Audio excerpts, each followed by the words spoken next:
Hello, uh, my name is Kathy, and I am by no means a polymer clay expert, but I have found a technique that works for me when making studs so that I am putting here I'll show you this one, so that I am embedding the post and doing it in all one step. So I know a lot of you will go ahead and cut your clay, into the shape or the design that you want. You bake that and then you do the embedding. Well, I do it all in one step, so it's one and done. So I'm going to show you how I do this. So first, you're gonna want something like this that I got off of Amazon. It's just a silicone block that has these holes in it for, it is really for baking, like if you have really delicate flowers that you've put on like a ball pin or something, or to do your painting or decorating on earrings where you have a post. This is really helpful. So I use one of these, and then you're going to want some liquid clay. I have here. So those are the two things you're going to want in addition to your cutter and your clay. And the first thing I do is I roll out a sheet of clay, and I roll it out fairly thin. This is rolled on a 6 on my Atlas pasta machine or pasta roller, and I'll show you why you're going to want it to be thin. So I first cut it out, and it's so thin that it doesn't get the design in it, which is okay. So I'm going to go ahead and pick up the piece, and I'm just going to lay it on my block like that.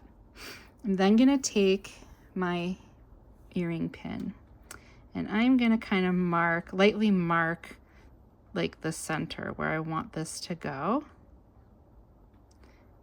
And then I'm going to go ahead, and I got lucky. I happened to lay it on so that the hole is right underneath.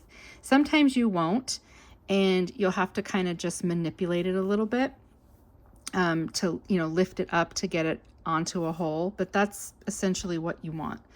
And I am using Sculpey Souffle, which I am finding is much easier to do this with because of the fact that it doesn't stick to itself when you're trying to work with it. So I then take some liquid clay, and I'm going to cover this whole thing because we need this to act like the glue. I know that Sculpey and some other companies make like a polymer clay adhesive, like or a Bacon Bond. I've never tried any of those. I find that the liquid clay, in the clear or translucent, works really, really well. So I just continue to use that. So for the next step, I'm going to take this same sheet of clay, and you may need to have 2 different sizes or 2 different thicknesses of clay. Maybe like a 6 for the bottom, and maybe you need a 5 for the top, depending on how deep, if you have a embedded design like this, then, you're going to have to play around with that. So there is some practice in the beginning to figure out what works for each cutter. So I'm going to go ahead and cut a piece, I'm going to cut a piece with, I'm just going to cut off a piece, and I'll show you here in a second. I'm just going to cut off a piece that's roughly as big as the design there. See, I've just cut off a piece with like an X-Acto knife, and I'm just going to lay that on top. I'm then going to kind of push it on the edges like that so that I can see the outline of my cutter here. the outline of my earring. That's the important part. I then have, you can probably use cornstarch, but I find that this works really well. It's literally a jar. Let's see if I can get this on the screen here. It's just a little like jar that I've put a sponge in, and I have Armor All in here because I find that that for me works better than the cornstarch. And then I just take it and, sorry, it's huge hands. Let me back up a little bit. I then literally just go like this and dip that in so that I get some Armor All on there. I'm then going to line this up, and you're gonna have to like tip it to kind of see where your outline is, okay? And then once you find it, you're just gonna push down and try to push evenly. And then the good thing about the Armor All is that it makes it lift right off. And that's essentially it. It's sealed itself. I don't know if you can see that. It sealed itself. If it lifts a little bit, all you gotta do is like gently kind of tap it so that it's flat. And that's really it. I then can stick this whole thing on a tray in the oven. It bakes right on here. And then that's it. You end up with an embedded earring all in one step.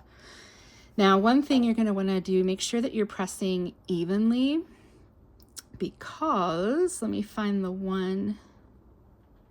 It was this one. It's going to be hard to see, but I did not press evenly on it. And so it's uneven. And that might not bother you, it bothers me, but you just want to make sure you're pressing evenly, especially if you're using something like this because it has some give. So make sure you press all the way around. And that's really it. The other thing I've found that really works for me is when I'm going to buff these or sand them if I have to, or if I'm going to seal them. A lot of the problems we have is that let me get that one, is that how do you hold this and sand it, right? I had one that was darn near impossible. Yeah, these little hearts, like almost impossible. So I use a pin vise. And I don't know if you all have seen these, you can get them on Amazon as well. It's really simple. This collar twists, and I'll kind of show you. Let me move this out of the way. This twists, and when you untwist it, it opens that up, right? I'm literally gonna stick the earring in and close it up. And now, and see, it doesn't spin. Now I can sand it, I can paint it, I can use my Dremel on it, I can do whatever, and that holds it for me and saves my fingers. So yeah, this has been an absolute miracle for me. So I hope all those tips help.